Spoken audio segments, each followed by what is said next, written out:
Nadreen, जो scandal हमने आपको बताया था जिसमें कस्टम ऑक्शन सिस्टम के अंदर दो नंबरी करके नॉन कस्टम गाड़ियां जो इलीगल गाड़ियां हैं उन्हें लीगल किया जा रहा था और यहाँ पे अरबों रुपए का चूना पाकिस्तान की गवर्नमेंट को लगाया जा रहा था। इसके ऊपर मजीद तफसीलात आ गई हैं। अभी अगला स्कैंडल मैंने आपको बताना है। इन्होंने कुछ 13 बंदे गिरफ्तार भी कर लिए हैं हुकूमत ने और 2 अफसरान को मुअत्तल करके उनका नाम ECL में भी डाल दिया है और मुल्कगीर कार्रवाई का आगाज कर दिया है। अब तक 103 गाड़ियां पकड़ी गई हैं। पहले मैंने आपको 55 बताई थी, अब 103 हो गई हैं और अब ये खबर मीडिया में आना शुरू हो गई है। मैं आपको जब ये बंदे पकड़ लेंगे ना फिर आपको बताऊंगा इसके पीछे रिस्पांसिबल कौन है। कुछ चीज़ें मैंने रखी हुई है क्योंकि वहाँ बड़ी खलबली मची हुई है और अभी मैं आपको एक और स्कैंडल बताऊंगा, मैं उस पर काम कर रहा हूँ।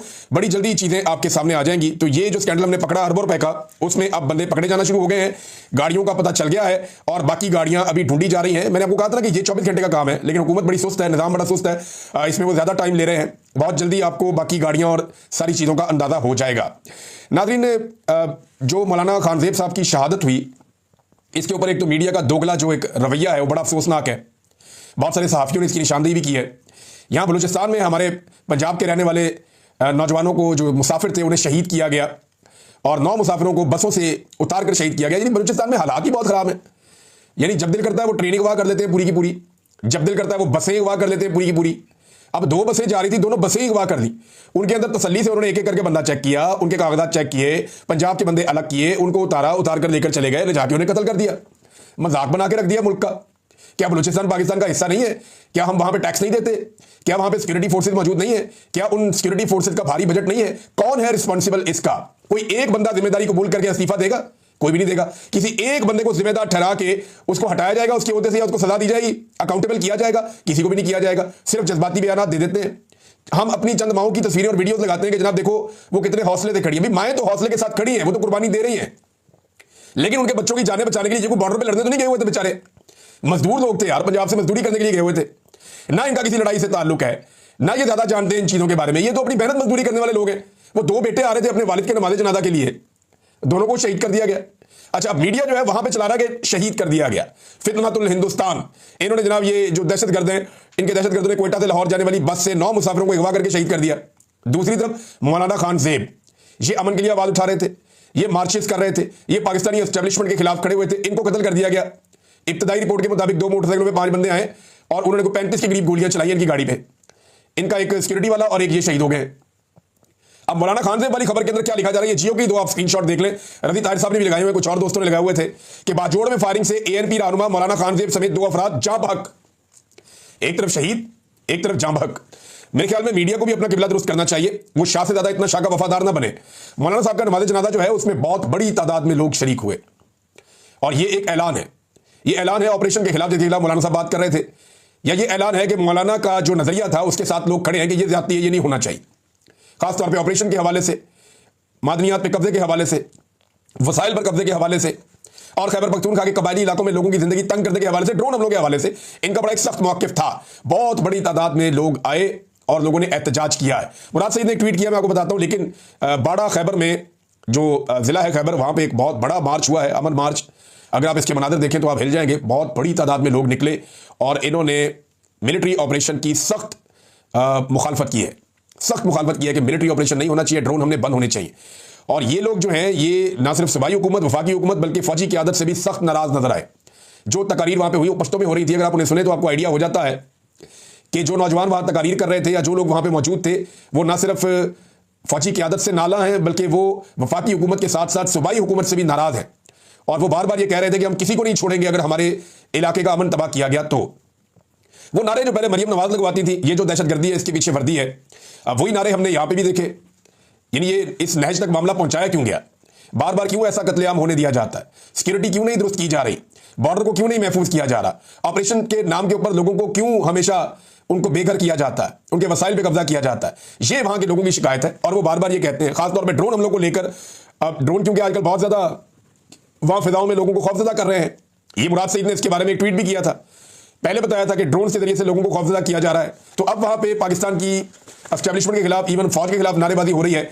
तो इसको अगर रोकना है तो जिम्मेदारी लेनी पड़ेगी पाकिस्तान की हुकूमत को, सूबाई हुकूमत को, वफाकी हुकूमत को और फौज को, हुकूमतों की बात माननी पड़ेगी। और ये भूल जाए कुछ अरसे के लिए कि वहां पे कोई बड़ा ऑपरेशन किया जाएगा, लोगों को बेघर किया जाएगा, वहां की मादनियात जो है वो कंट्रोल में आ जाएंगी। अगर फाटा को कहीं एक और तरमीम के जरिए से वफाक ने वापस लेने की कोशिश की तो एक बड़ा मसला बन जाएगा। कुछ लोग दावा कर रहे हैं कि शायद फजलुर रहमान साहब को मना लिया गया है और फजल रहमान साहब ऊपर ऊपर से रोला डालेंगे, लेकिन अंदर से वो मान गए हैं। लेकिन मुझे नहीं लगता कि वो इतना दबाव बर्दाश्त कर सकेंगे। मुराद सईद ने कहा, मैंने पहले खबरदार किया था खैबर पख्तूनख्वा खसूसन साबिक फाटा के हवाले से रियासत की नई जंग की ख्वाहिश और इससे वाबस्ता वक्ती मफादात के लिए नए तजर्बे का जिक्र करते हुए अमन के लिए आवाज उठाने वालों की जिंदगी को लाख खतरात से आपको आगाह किया था। न सिर्फ अमन की हर आवाज के लिए जमीन तंग की जा रही है, बल्कि फिजा में ड्रोन भी इसी गर्ज से पीछा करते हैं। आज बाजोड़ का अफसोसनाक वाकया इन खदशात और मालूमात को भी दुरुस्त साबित करता है। नई जंग की ख्वाहिश वसाइल पर कब्जे से लेकर अमन की आवाजों को दबाने तक वही प्ले बुक है। मेरी तमाम साथियों से गुजारिश है कि खैबर, बाजोड़ और वजीरिस्तान में जारी अमन मार्चेज और आने वाले जरगे के सामने अब यह बात भी रखें कि अमीर शहर को ऊंचा सुनाई देता है। पख्तूनख्वा और अमन पसंदों की आवाज अगर इस्लामाबाद तक नहीं पहुंच रही तो क्या इन अमन मार्चेज का रुख इस्लामाबाद की तरफ किया जाए? और जब तक रियासत अपनी पॉलिसी पर नजरसानी नहीं करती तब तक वापसी ना हो। इस अफरियत के मुंह को खून लग चुका है। इसे कोई फर्क नहीं पड़ता कि हम कितनी रैलीज निकालें, कितने जरगे करें और कितनी तादाद में निकलें। ये हर जरगे के बाद ड्रोन हमले भी जारी रखे हुए हैं। अमन की आवाज को भी दबाया जा रहा है और साथ ही हर गुजरते दिन के साथ नई जंग के लिए माहौल बनाया जा रहा है। वैसे वो खैबर पख्तूनख्वा जो एक वक्त में अमन का गहवारा था, वो खैबर पख्तूनख्वा जहां पे पाकिस्तानी अफवाज इनका बड़े इज्जत के साथ नाम लिया जाता था, बड़ा एहतराम था। आज देखिए कितनी बड़ी खलीज पैदा हो गई है, कितनी बड़ी खलीज पैदा हो गई है कि एक शख्स को नीचा दिखाने के लिए और अपने मगरबी आकाओं को खुश रखने के लिए इस लेवल तक पाकिस्तान के रियासती इदारे चले गए कि खैबर पख्तूनख्वा का एक एक नौजवान बच्चा, बहुत सारे लोग जो है वो अब रियासत से मुतनफर नजर आते हैं।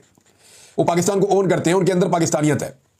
लेकिन हद हो गई ना, कभी उनके वसाइल पे कब्जा किया जाता है, उन्हें बेघर किया जाता है, वहां बड़े बड़े मिलिट्री ऑपरेशन किए जाते हैं, वहां ड्रोन हमले होते हैं और अपने मफादात के लिए उनको भेंट चढ़ाया जाता है, उनका खून बहाया जाता है। ये वो सारी चीजें हैं जिससे वो लोग नाराज हैं। अब इन नाराज लोगों को कौन बनाएगा? अब मुराद सईद ने ये सारी बातें बताई और उन्होंने कहा जी कि अब वक्त आ गया है कि तारीख का सबसे बड़ा मार्च किया जाए। पुराने नामों के साथ नए तजर्बे की ख्वाहिश को तर्क नहीं किया जाता तो फिर तैयार रहें कि इंशाल्लाह हर इलाके के जिरगे के फैसले के बाद तारीख का सबसे बड़ा मार्च हम करेंगे। ये मुराद सईद साहब ने कहा। फिर उसके बाद उन्होंने अपनी पार्टी के हवाले से दो चार बातें की हैं। वो एक्चुअली वो यही कह रहे हैं कि जो एहतजाज इमरान खान साहब ने कहा है वो जिस तरीके से मामला आगे बढ़ाएंगे वो उसी तरह आगे बढ़ता जाएगा। नाज़रीन, पाकिस्तान तहरीक इंसाफ ने अपनी तहरीक का स्लोगन जारी कर दिया है और ये आलिया हमजा साहिबा ने अनाउंस किया अपने ट्विटर हैंडल के जरिए से कि आज़ाद कराकर दम लेंगे। अब ये खाली इमरान खान साहब की आज़ादी नहीं है, बाकी जो असीरान है उनकी आज़ादी नहीं है। वो ये कहते हैं हम पाकिस्तान को हकीकी आज़ादी दिलाएंगे और आज़ाद करवाकर दम लेंगे। लेकिन सेम टाइम में जो पाकिस्तान तहरीक इंसाफ के 26 अरकान जिन्हें स्पीकर ने निकाल दिया था वो गए स्पीकर से मिलने के लिए और वहाँ पे तय पाया कि अपोजिशन बाहर जाके प्रेस टॉक नहीं करेगी, हुकूमत को गंदा नहीं करेगी। वहाँ एक दूसरे को फेस सेविंग देने की खबर के मुताबिक बात हुई है और ये नून लीग ने कहा जी हमारी लीडरशिप के लिए गलत अल्फाज इस्तेमाल किए गए, पीटीआई ने कहा जी आपने भी किए हैं। तो फिर आगे बढ़ने का फैसला हुआ मुल्की मफाद में और दोनों तरफ के लोगों ने यह तय किया कि अब जो है वो मामला को थोड़ा नीचे लाया जाए। उसमें मलिक अहमद खान साहब ने बताया कि मैं तो आपको डरा रहा था, मैंने कोई रेफरेंस आपके खिलाफ इलेक्शन कमीशन में फाइल नहीं किया।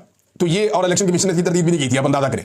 मलिक अहमद खान ने इलेक्शन कमीशन से मिलकर बाहर आकर कहा कि मैंने रेफरेंस फाइल कर दिया, ये फारिग होने वाले हैं, इनको नायल करवाऊंगा और उनके साथ बैठ के मीटिंग में कह दिया जी मैंने ऐसा कुछ नहीं किया। लेकिन इलेक्शन कमीशन की जो प्रेस रिलीज आई उन्होंने हर चीज की तरदीद की लेकिन इस बात की तरदीद नहीं की, यानी वो इस खेल के अंदर फिर हिस्सा था पूरी तरह से। इलेक्शन कमीशन ऐसा लगता है कि इस खेल का हिस्सा था, बल्कि वो हर गंदे खेल का हिस्सा है।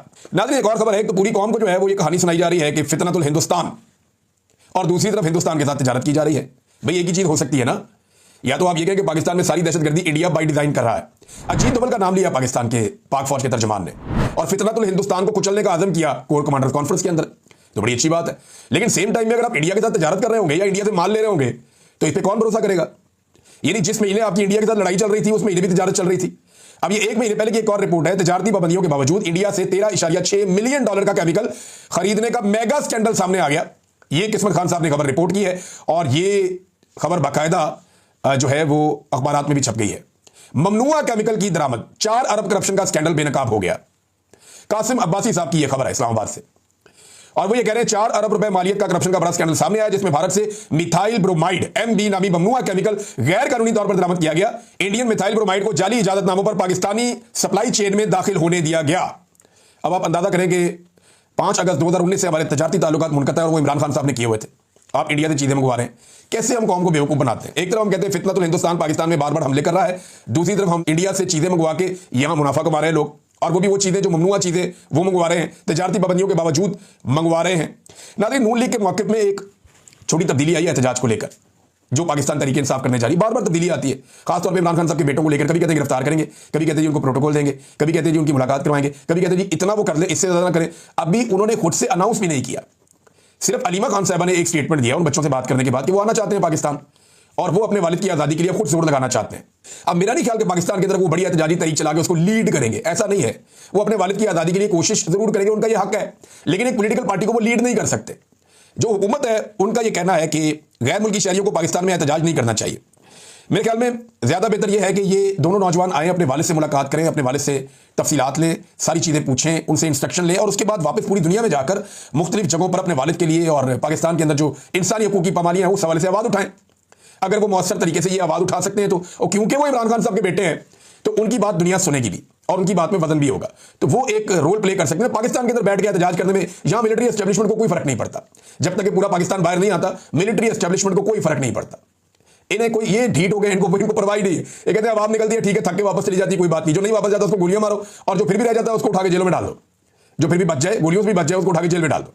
तो इनकी जो सिंपल पॉलिसी है, यहाँ पे तो एक तरह की डिक्टेटरशिप है पाकिस्तान में, इन्हें फर्क नहीं पड़ता। मेरे ख्याल में दुनिया से अगर प्रेशर आए और अगर ये प्रेशर दुनिया को इस तरह बताएं और वहां से प्रेशर आए तो शायद सूरत हाल मुख्तलिफ हो जाए।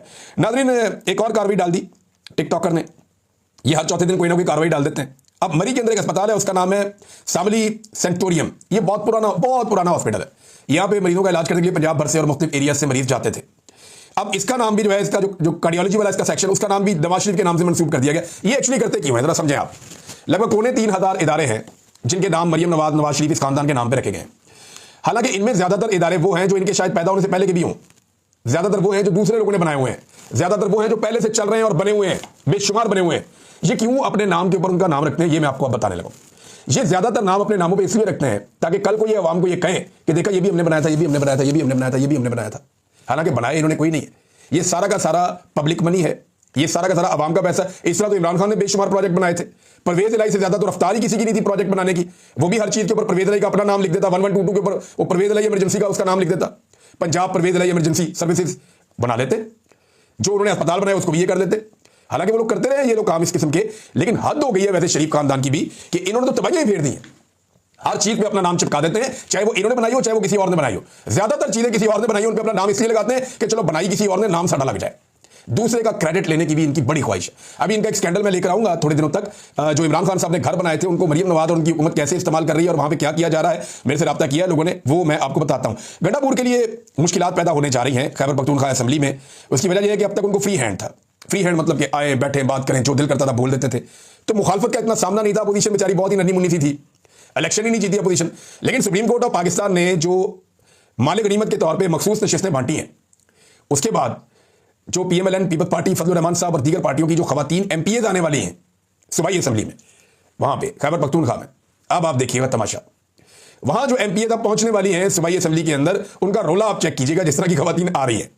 और पॉलिटिकल खवातीन है, इनको रोकना बहुत मुश्किल होता है। मर्द हज़रात को आप फिर भी कोई कंट्रोल कर लेते हैं, खवातीन नहीं कंट्रोल होती असेंबली के अंदर। मैंने ये देखा है, मैं जानता हूं अच्छी तरह। तो अब आप ये सारी पॉलिटिकल पार्टीज में ऐसी हैं, खवातीन बड़ी एनर्जेटिक है। तो गंडापुर साहब जो है उन्हें पहले एक आधी खातून का सामना था, अपनी असेंबली में मुसीबत पड़ी हुई थी, और अब तो बहुत बड़ी तादाद में खवातीन आ रही हैं, उन्हें सामना करना पड़ेगा। तो असेंबली के अंदर उनके लिए मुश्किलात बढ़ेगी। नाज़रीन, अब तक के लिए इतना ही। अपना ख्याल रखिएगा, अपने चैनल का भी अल्लाह हाफ़िज़।